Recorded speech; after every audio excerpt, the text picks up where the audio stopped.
मामलात ऐसे हो चुके हैं कि उर्स के नाम पर जम करके गुंडागर्दियाँ और जम करके फितनेबाजियाँ आम तौर पर होती जा रही हैं और इसको हम अहले सुन्नत का शियार समझते हैं।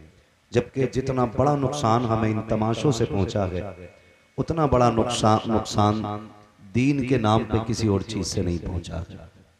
गौर करने वाली बात यह है कि ये जितने मज़ारात अल्लाह वालों के होते हैं, अगर इजाज़त होती और इनको कब्र से निकल के बात करने की इजाज़त होती तो ये जितने मज़ारों पर उर्स के नाम पे तमाशा करते हैं, इनकी मुलाकात अगर साहिब मज़ार से कराई जाती और ये पूछा जाता कि बताइए कि ये जो तमाशे हो रहे हैं क्या इससे आप राज़ी हैं, तो यकीनन ये साहिब मज़ार निकल के थप्पड़ ज़रूर मारते और कहते जिस तमाशे को बंद करने के लिए हमने ज़िंदगियाँ लगा दी, तुम हमारे मज़ारों पे लाके वो तमाशे करके दिखा रहे हो। यही वजह है कि उर्स काफ़ी होते हैं लेकिन बरकतें ख़त्म हो चुकी हैं, क्योंकि इन तमाशों की बुनियाद पर, बाजे गाजों की बुनियाद पर अल्लाह वाले राज़ी नहीं होते बल्कि नाराज़ हो जाया करते हैं। अगर आप इनकी ज़िंदगियाँ देखें तो पूरी ज़िंदगी अल्लाह वालों की अल्लाह और उसके रसूल के जिक्र में गुजर जाती है। दिन भर रोज़े रखना, रातों को क़याम करना, वक्त मिले तो अल्लाह के कुरान की तिलावत करना, फिर उसी की बरकत से अल्लाह तक़वे का नूर अता फरमाता है। फिर जब तक़वे का नूर आता है तो फिर अल्लाह उसके बाद विलायत का नूर अता फरमाता है, और जब विलायत का नूर अता होता है फिर उसके बाद अल्लाह करामत का नूर अता फरमाता है। तो ज़रूरी यह है कि अल्लाह और उसके रसूल को राज़ी किया जाए। हम आज हालात अगर देखें, कई जगह पे कव्वालियाँ होती हैं और जब कव्वालियाँ होती हैं तो दो टेबलें लगती हैं, एक टेबल इधर होती है एक इधर होती है। हद तो तब हो जाती है जब नौजवान ये कहता है कि मज़ा नहीं आ रहा है, खाली मर्द नहीं होना चाहिए, एक खातून भी होनी चाहिए और जवाबी मुकाबला होना है। फिर जिधर का शेर भारी होता है उधर पैसे लुटाए जाते हैं। हम अपनी कौम मुस्लिम से एक बात पूछना चाहते हैं, फ़लस्तीन की सरजमीन पर बच्चे भूखे हैं, प्यासे हैं, ये तमाशों के नाम पर लाखों रुपयों में आग लगाने वाले, क्या तुमने थोड़ा सा पैसा फिलिस्तीन के भूखों के लिए भेजा? क्या तुमने कुछ पैसा फिलिस्तीन के प्यासों के लिए खर्च किया? जब वहां की बात आती है तो कहते हैं दुआ कर तो रहे हैं। ओ भाई, अगर तेरे पास इतनी ताकत है कि तू उन मजलूमों की मदद माली तौर पे कर सकता है तो इन तमाशों से पैसा बचा करके किसी अच्छी जगह पे पैसा लगाया जाए। अगली बात मैं आपसे करूं, ये हमारी भोजपुर की बस्ती, पीपलसाना की बस्ती इतनी बड़ी आबादी है कि यहाँ पे कसरत से मुस्लिम आबादी है, लोग तालीम याफ्ता भी हैं, बिजनेसमैन भी हैं, सर्विसमैन भी हैं, लेकिन मुझे जरा गौर करके ये बताओ कि हमारी इन बस्तियों के अंदर कितने IAS मौजूद हैं, कितने IPS मौजूद हैं, कितने हमारे पास इंजीनियर हैं, कितने हमारे पास MBBS डॉक्टर मौजूद हैं? अगर हैं भी इल्ला माशाअल्लाह तो वो पैसे देकर के डॉक्टर बने हैं। मैं नाम लेकर के बात नहीं करना चाहता, सिर्फ ये समझाना चाहता हूं, जो कौम जहालत के इतने बड़े गड्ढे में डूबी हुई हो कि जिसके पास अपना कोई अधिकारी नहीं हो और वो लाखों लाखों रुपए कव्वालियों में मुकाबले के नाम पे आग लगा दे, तो उस कौम को गैरत आनी चाहिए। अगर रब ने हमें दौलत दी है तो इस पैसे को उठाओ। अगर तुम नहीं पढ़ सकते हो तो अपनी पूरी बस्ती का आप जायजा लें। जो लोग वहां पे अच्छे हैं पढ़ने में,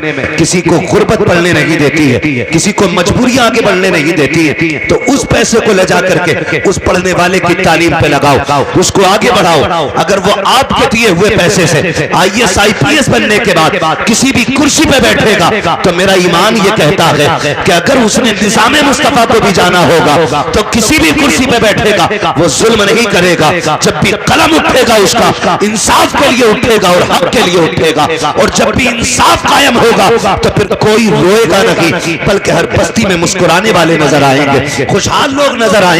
लेकिन भला हो हमारी इस जमात के लोगों का जिन्होंने आज ये उर्स के मौके पे जलसा कराया है। शायद कई कल को ये कहते कि देखा अगर कव्वाली होती तो इतनी भीड़ लगी होती, इतने लोग आ जाते, मजा आ जाता। आग लगे ऐसे मजों को जिसने कौम का बेड़ा गर्क करके रख दिया है, तबाह करके रख दिया है मुआशरे को। जाओ जा करके देखो, जहां पर मुकाबलों की महफिलें होती हैं उनमें आने वाले बेटे भी हमारे होते हैं, बेटियां भी हमारी होती हैं। कल जब उस मेले के नतीजे में किसी की बेटी किसी बाप के मुंह पे काली पोत के चली जाती है तो जिम्मेदार उलमा को ठहराया जाता है कि मौलवी नहीं संभाल पा रहे हैं, इन्होंने माशरे को तबाह किया है। खुदा की कसम, अगर जमीन सलामत है इन्हीं उलमा के कदमों की वजह से सलामत है, अगर रिस्क मिल रहा है इन्हीं उलमा के कदमों की वजह से मिल रहा है। इन्होंने अभी काला काला रसूल की महफिलें लगा रखी है जिसकी बरकत मुआशरा बटोर रहा है। आपसे मैं इतना कहना चाहूंगा प्यारे, इन मेलों को बंद किया जाए, तमाशों को बंद किया जाए, पैसों में आग न लगाई जाए। हमारी कौम सबसे ज्यादा अगर पीछे पड़ी है तो मेलों के पीछे है,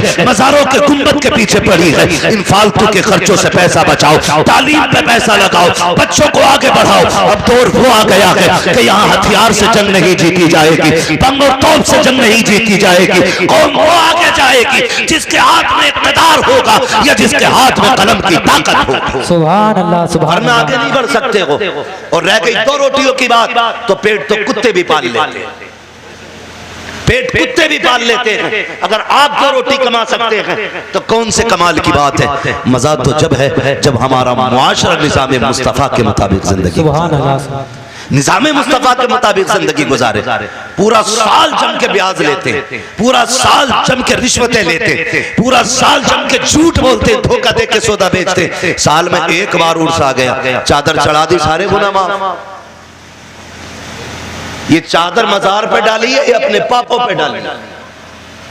ये कंडीशन हमारी कौम की है। नौजवानों, हमें अपने नजरिए बदलने होंगे, अपने आप को बदलना होगा, अपने तरीके बदलने होंगे।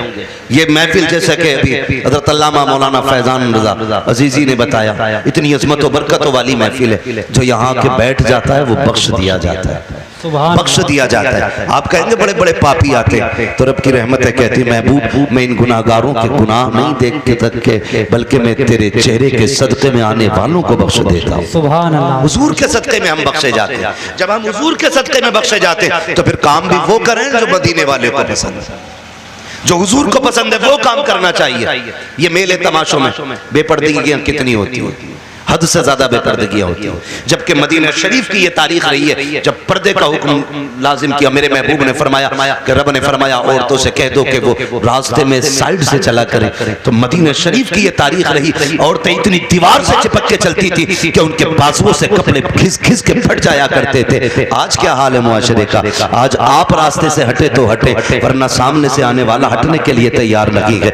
इस मुआशरे को कितने बर्बाद किया, किसने बर्बाद किया, किसने बर्बाद किया? ओ भाई, कहीं ना कहीं हम ही इसके जिम्मेदार हैं। अल्लाह और उसके रसूल का खौफ करे। हमें क़यामत में अपने रब को मुंह दिखाना है, मुस्तफ़ा से मुलाकात करनी है, तो क्यों ना वो काम करें जब मरने के बाद जनाजा निकले तो बताने की जरूरत ना पड़े कौन गुजर के जा रहा है। तुम्हारे जनाजे का कफन ये बता दे, लहद में इश्क़ रुख़े शह का दाग लेके चले, अंधेरी रात सुनी थी चराग लेके चले, तेरे गुलामों का नक्शे कदम है रागे खुदा, वो क्या भटक सके जो ये सुराग लेके चले। सुभान अल्लाह। नारे तकबीर, नारे रिसालत, उलमाए अहले सुन्नत, हज़रत अल्लामा मुफ्ती अहमद रज़ा साहब क़िबला, नारे तकबीर, नारे रिसालत। माशाअल्लाह। और चादरों की भी हकीकत ही है। 6-6 किलोमीटर से हजरत कह रहे 70 गज की चादर ला रहे हैं।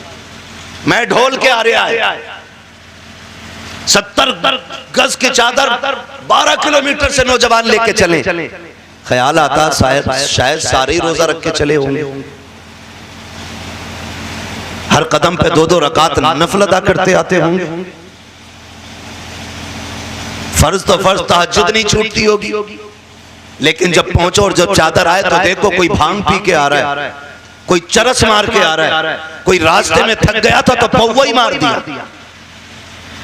ये हकीकत हमारे मज़ारों की चादर की है। मसला के आला हजरत ये है कि अगर पहले से मज़ार पर चादर मौजूद है, जब तक वो बोसीदा ना हो जाए दूसरी चादर चढ़ाने की इजाजत नहीं। सुभान अल्लाह। ये मसला के आला हजरत है। और धंधा बना लिया मुजावरों ने। मौलवियों को नहीं बुलाएंगे, जलसा नहीं कराएंगे, वरना पोल खुल जाएगी।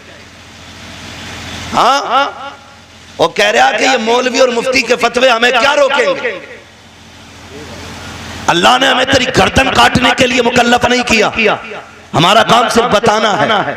हम बता के जाएंगे, तुझे कोई नहीं रोकेगा। तू शैतान की औलाद है, मत रुक। पता चल जाएगा जब मर के कब्र में लेटेगा। वो लठियां चलेंगी, कोई बचाने वाला नहीं होगा।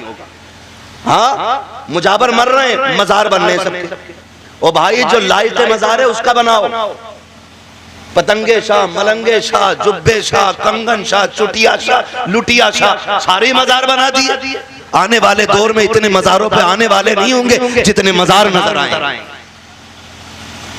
हर एक का मजार न बनाओ, जो मजार के लायक है उसी का मजार बनाया जाए। पता चला कि ये किनका मजार है, कि ये वो हैं इनकी कभी पतंग कटी नहीं थी, लोगों ने उनका ही मजार बना दिया। ले भाई, इसकी पतंग नहीं कटी तो ये बाबा हो गया। डरें, अल्लाह के अजाब से डरें और खौफ करें। जो लायक हैं इसके उन्हीं का मजार बनना चाहिए। अब तो बिजनेस चल रहा चादरों में भी, 100-150 चादरें चढ़ जाती हैं रोज की उर्सों पे, और फिर अगले दिन वही मुजावर दुकान वालों को बेच देते हैं, फिर वही दुकान वाले फिर मजार पे बेच देते हैं। अल्लाह तौफीक दे। मैं मना नहीं करता आपको खर्च करने से, करना है ना, फिर एक काम करना, आप एक जोड़ा लाना और ढूंढ लेना तुम्हारी बस्ती में गरीब कौन है, कमजोर कौन है। फिर मजार वाले के पास जाना, कहना बाबा मैं चादर नहीं लेके आया, तेरी तरफ से फला यतीम के लिए जोड़ा लेके आया, सुभान अल्लाह, सुभान अल्लाह। तेरी जानिब से फला गरीब के लिए ये कपड़े लेके आया हूँ। खुदा की कसम अगर मजार वाले की जानिब से किसी गरीब की मदद की जाएगी, मजार वाला भी राजी हो जाएगा, काबे वाला भी राजी। सुभान अल्लाह, सुभान अल्लाह। लेकिन अब तो मामला ही कुछ और है, मामलात ही बिगड़ते जा रहे हैं, बदलते जा रहे हैं। अल्लाह वालों की जानिब से लोगों की मदद करो, उस पे अल्लाह वाला राजी होगा। सरकारे बगदाद का नाम सुना है? गौसे पाक का सुना है? बोले सुना है? सुना है? सुना है ना सरकारे बगदाद का नाम? अल्लाह अकबर, शान जानते। एक दिन आप कहीं जा रहे थे सफर में, तो दरिया पार करना था आपको। कश्ती के करीब पहुंचे, एक बंदा खड़ा रो रहा था। आपने फरमाया रो क्यों रहा है? क्योंकि आप करीम इब्ने करीम है, सखी इब्ने सखी है। जब नाना ने आंख में आंसू नहीं देखा तो नवासा कैसे देखते? सुभान अल्लाह। कहने लगे किधर जा रहे हो, कैसे खड़े? उसने कहा हुजूर दरिया पार करना था, लेकिन किराए का पैसा नहीं था, कश्ती वाले ने मुझे उतार दिया। आप वहीं रुक गए। अपने शागिर्द से फरमाया जाओ मेरी दरसगाह में सोने के सिक्कों की थैली रखी है, वो उठा के ले आओ। आपने वो थैली मंगाई और उस कश्ती वाले को बुला के फरमाया ये सिक्के रख ले। उसने कहा हुजूर किस लिए? फरमाने लगे आज के बाद अगर कोई दरिया पार करना चाहे और उसके पास किराया ना हो ना, तो अब्दुल कादिर जिलानी के पैसे से उसको पार करा दिया। सुभान अल्लाह, सुभान। ये अल्लाह वालों के नजरिए होते। ये नहीं है गर्दन झुकाई दे 500 रुपए बाबा लेगा। ये डकैत है, डकैत, ये चोर है। अल्लाह वालों के नाम पे जेबें काटी जाती है। खुदारा बदले रवैये अपने और माशरे को बेहतर करें। हम सुबह ही उठते हैं, आके मसल के बाबा से जाके कहते हैं बाबा बरकत दे दो, रोजी दे दो। ओ भाई सबसे पहले उठ, अपने बाप की खिदमत में जा, उसके कदम चूम ले। खुदा की कसम तू कहे या ना कहे, अल्लाह तेरे रिस्क में बरकतें अता फरमा देगा। बाप रो रहा है और बेटा अगरबत्ती लगा रहा है लाके। बाप रो रहा है, बेटा चादर चढ़ा रहा है। अम्मा कह रही है ये देख ये सूट कई कितने साल पुराना है, इसमें इतनी जगह से पैबंद लग गए, अब कोई नया खरीदवा दे। तो अम्मा के खरीद, अम्मा के लिए एक सूट नहीं हमारे पास, और चादरें चढ़ाने के लिए 300-300 रुपए, 900 रुपए, 1100 रुपए मौजूद है। तुम्हें क्या लगता है माँ को रुला के जाओ मजार पे चादर चढ़ाओ, इससे अल्लाह राजी हो सकता है? नहीं। महबूब अलैहिस्सलाम ने ऐलान जिहाद फरमाया। एक सहाबी हुजूर की खिदमत में आ गए। आका करीम फरमाते कहां से आए हो? या रसूलुल्लाह फला गांव का रहने वाला हूं। मेरे नबी ने फरमाया बता पीछे किसे छोड़ के आया है? कहते हैं या रसूलुल्लाह माँ बाप छोड़ के आया हूं। कोई और भी है? कहा नहीं आका। कहा किस हाल में छोड़ा है? कहा या रसूलुल्लाह मैं उन्हें रोता हुआ छोड़ आया हूं। आका ने ये बात इसलिए छेड़ी थी क्योंकि मुस्तफा देख रहे थे जब वो घर से चला था, आका देख रहे थे जब वो घर से आया था, और सरकार देख रहे हैं, इसलिए बरेली के इमाम ने कहा है और कोई गैब क्या तुमसे निहा हो भला, जब ना खुदा की छुपा तुम पे करोड़ों दुरूद। आका करीम फरमाते हैं किस हाल में छोड़ा है? या रसूल अल्लाह उनकी आंख में आंसू थे। कहा उन्होंने रोका? कहा जी रोक रहे थे। फिर तूने क्या कहा? कहा अम्मी जान मुझे हुजूर की खिदमत में जाके शहीद होना है, शहादत का रुतबा लेना है। आका फरमाते जा वापस चला जा, जिन माँ बाप को रोता छोड़ आया है उन्हें जाके मुस्कुराहट दे दे, अल्लाह तुझे इसी में शहादत का सदका, शहादत का सवाब अता फरमा दे। सुभान अल्लाह, सुभान अल्लाह। सोचो तो सही, हुजूर फरमाते जंग लड़ने, शहीद होने से बेहतर यह है कि तू अपने माँ बाप को जाके उनके लबों पे मुस्कुराहट दे दे। अगर आप ये चाहते हैं अल्लाह और उसका रसूल राजी हो तो चादर से ज्यादा जरूरी है माँ के सर का दुपट्टा। अगर बत्ती से ज्यादा जरूरी है बाप की टूटी हुई जूती को नई जूतियों में बदलना। इसलिए सबसे ज्यादा जरूरी है हमारे माशरे को अपने बुजुर्गों का एहतराम करना, अपने बड़ों का एहतराम करना। ये तमाम तर उलमाए अहले सुन्नत, अल्लाह माफ करे, अब तो हरा कपड़ा बांधे और थोड़ी देर बैठ जाए कहीं तो फिर मौलवी साहब की थोड़ी सुन रहे, फिर नहीं सुनेंगे, फिर तो खुद ही मुख्तार बन जाते, कहते अरे मौलवियों के यही काम है, मौलवी होते ही ऐसे। अल्लाह का शुक्र है कि मौलवी ऐसी ही होती। शुक्र है अल्लाह का, यही वो जमात है जो अभी तक अपनी जगह पर मजबूती से कायम है। यही वो जमात है। तंज करना किसी भी आलिम पर, उसको हिकारत से देखना, फरमाया गया किसी आलिम की तौहीन न करना, वरना अगर तुमने किसी के इल्म की बुनियाद पर उसकी तौहीन की तो फिर बेदीन होके दुनिया से जाओ, बेदीन होके दुनिया से जाओगे। ये हमारे साथी हैं, मेरी औकात क्या, मेरे जैसे कितनों की उंगली पकड़ के इन्होंने आसमान तक पहुंचाया। हाँ, इनकी जूतियों का सदका है कि लोग लाइनों में खड़े रहते हैं। बताओ अगर शागिर्दों का ये आलम है फिर उस्ताजों का आलम क्या होगा? सुभान अल्लाह। सोचें जरा, दिमाग लगाएं। जिसकी ये उंगली पकड़ दें उसे इतना ऊंचा कर देते तो फिर रब ने इनका मकाम कितना ऊंचा कर रखा होगा। मैं उलमा की बात नहीं करता, आप समझे, जरा दिमाग लगाएं। नौजवानों से बात कर रहा हूं, अब लकीर के फकीर नहीं रह गए, सारे लोग दो रोटी खाते हैं और दिमाग लगाते हैं और अपने इल्म के मुताबिक फैसला करते हैं। फरमाया गया अगर तलबा किसी कब्रिस्तान से गुजार दिए जाएं अल्लाह 40 दिन का अजाब उठा लेता है। अगर पढ़ने वालों की शान ये है तो फिर पढ़ाने वालों की शान का अलग। आप नौजवानों गुजारिश है मेरी आपसे, अगर रिस्क में बरकत चाहते हो, कमाई में बरकत चाहते हो तो फिर उलमा का एहतराम करें, उलमा की इज्जत करें। फरमाया गया जिसके घर में बरकत ना हो वो कुरान वालों पे खर्च किया करे, पढ़ने वालों पे खर्च किया करे। तुम्हारे कुरान वालों पे खर्च करना तुम्हारी दुनिया में भी बरकत का सबब बनेगा और आखिरत में भी खुदा की रहमत का सबब बनेगा। लाजिम ये है कि आज जो जाहिरी तौर पे रस्मन हम बुजुर्गों के साथ रवैये इख्तियार कर रहे हैं ये हमारे गलत रवैये हैं। हमें सही तरीके से दुनिया में रहना है, अल्लाह और उसकी रसूल की रजा हासिल करनी है। फरमाया गया या अय्युहल्लज़ीना आमनुत्तक़ुल्लाह वकूनू मअस-सादिक़ीन, ईमान वालों अल्लाह से डरो और सच्चों के साथ हो जाओ। ये डर कब पैदा होगा? जब उलमा के साथ आप बैठेंगे, ये आपको जायज नाजायज की खबर देंगे। कई लोग बियर पीते कहते हैं कुछ नहीं मौलाना, ये तो जूस के तौर पे पीते, एनर्जी ड्रिंक है, शर्म आनी चाहिए। हर वो चीज जिसमें नशा होता है और नशा उतना के जिससे कदम डगमगा जाए। अल्लाह अकबर, ये जितने भी इस तरह के नशे होते हैं ये शरीयत ने हमारे लिए हराम कर दिए हैं, शरीयत ने हमारे लिए हराम कर दिए हैं। इन सारी चीजों से शराब का एक कतरा एक बाल्टी पानी में पड़ जाए वो सारी बाल्टी नापाक हो जाया करती है। हम ये कहते थे नहीं जी मौलाना कोई बात नहीं है तो बियर है। मौलाना तुम क्या जानो, तुम तो सब चीज को शराब देखते हो। मौलाना नहीं जानता बेटे, जहां मौलवी पहुंच गया है आज तक वहां साइंस नहीं पहुंची है। इसलिए कभी ये मत समझना कि मौलवी क्या जाने, मौलवी आज भी दुनिया के साइंटिस्ट से ज्यादा जानता है, इसलिए कि ये साइंसदान अपनी खोपड़ी के हिसाब से जानते हैं और उलमा मुस्तफा के दिए हुए दीन की वजह से जानते हैं। 1400 साल के बाद आज साइंस सीख के कहती है कि खड़े होके पानी पियोगे गुर्दे फेल हो जाएंगे, खड़े होके पानी पियोगे कैंसर हो जाएगा। 1400 साल पहले मेरे नबी ने बैठ के पानी पीना सिखाया था ताकि कयामत तक आने वाले ये लोग जान लें अगर लंबी जिंदगी जीनी है तो मुस्तफा के तरीके को अपनाना पड़ेगा। आज लाजिम है हुजूर के तरीके को अपनाया जाए, उलमा के साथ बैठे,